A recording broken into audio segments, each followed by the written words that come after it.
We all have ideas, but how do you spot a good business idea? Welcome to the showcase. And today, my name is Peace Hyde. I am a media entrepreneur, TV personality, and the West African correspondent for Forbes. And joining us on the showcase, we have Michael Akindele. I am an entrepreneur and director of experience planning for Solifone. Tanaz Bahnam, I'm the founder and CEO of LostInLagos.com. And Joyce Awajadu, I am the founder CEO of Oriki Group.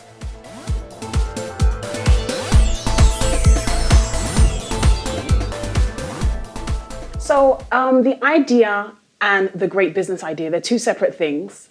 I have great ideas every day, I like to think, but not all of them can be applied to developing a business. So what do you think an individual needs to do in order to differentiate between a great idea and a great business idea? I think there are a number of things that you have to think about, because an idea and building a business are two very different things, and building a business is very, very challenging.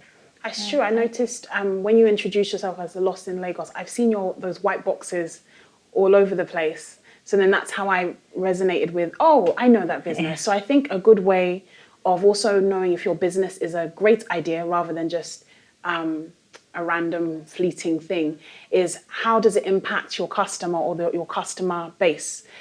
If you build a brand that people recognize or something that people can resonate with, then by default, your business automatically has an audience, right, which means it's something that can be very lucrative if it applies to that audience. And it means that it's also embedded in the daily lives of that person. So they'll always think about it because I've seen the boxes everywhere. I haven't got one though. You should get one. Definitely. I think what I would say is that it's very important to understand your skill set. So let's say, for example, you want to start a tech company, but you don't know how to program. Chances are you probably need to find a co-founder.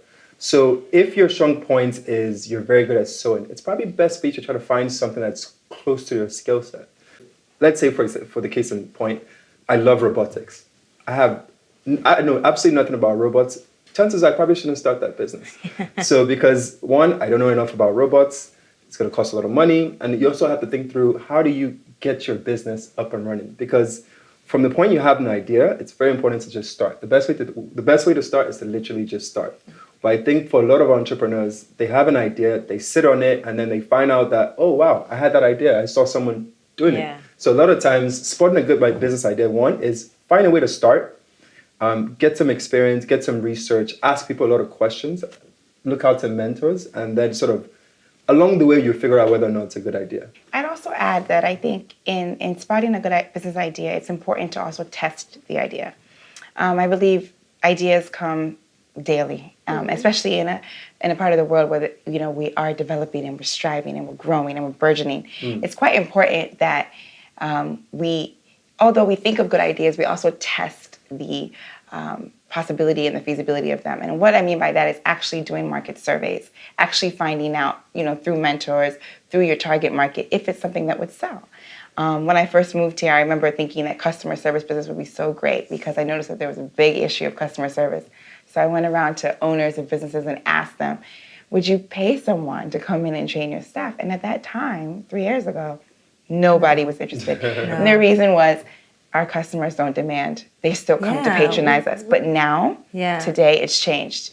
Now you must distinguish your business. And therefore, I'd say it's really important to make sure that your idea is one that is sound amongst your target market. And that it can evolve too, because it has to be able to evolve. Otherwise, because you can start off with one idea, and by the time you actually launch your brand or your product, it can have completely evolved because you learn a lot about that idea and learn a lot about the audience that you're targeting too. So, and what I found is that your original idea would have shifted. When you're looking at the audience that you're targeting your business at, is there a need? You always have to almost try and be objective. When you're deciding what type of business plan you're going to go with, you may think, I really, really think there should be a marshmallow shop in the middle of Lagos because you love marshmallows. But you have to check, is there a need for it? Does the market actually want that? Is there a lack?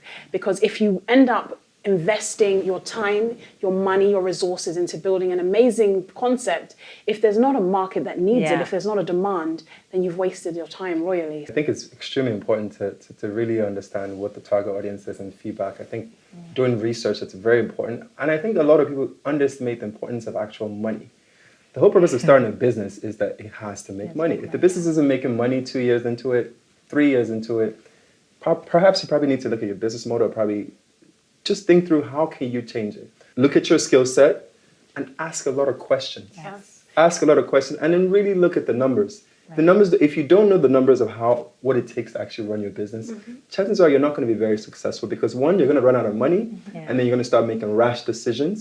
You wouldn't take the time to really think through the correct strategy on how to actually execute and grow your business. Right. One of the things that in Solo that we spend a lot of time saying is speed and execution. Because chances are if you have an idea, there's at least 200 people who have the same idea. Yeah. So if you don't move very fast, chances are you wouldn't be the first to actually be able to launch that idea. So it's important to always be the first to market. If you aren't the first to market, how are you making things 10 times better? If it's not 10 times better, What makes why you should anybody unique? switch to Yeah. your product or service? So you have to make sure that you're motivated and that you're consistent in developing it. If you decide that for the next 6 months I'm going to do it and then you start taking days off, it will never work out. Yeah. So it's important that you're consistent in making sure that that idea becomes a reality. Yeah. It's very important that you follow your passion, one. Two, you know your numbers, get a lot of feedback, try to understand what the target consumer wants, and really look at your market. What market are you addressing? Are you first to market? Are you second to market? Are you a Mr. Me Too business? And try to understand that what makes you different. Why should anybody buy your product or service? And most importantly, it's very important that you simply just start. Best of luck to you as you sort of go out there and try to start your business or try to follow your passion and your dreams. And thank you for watching us here on the showcase.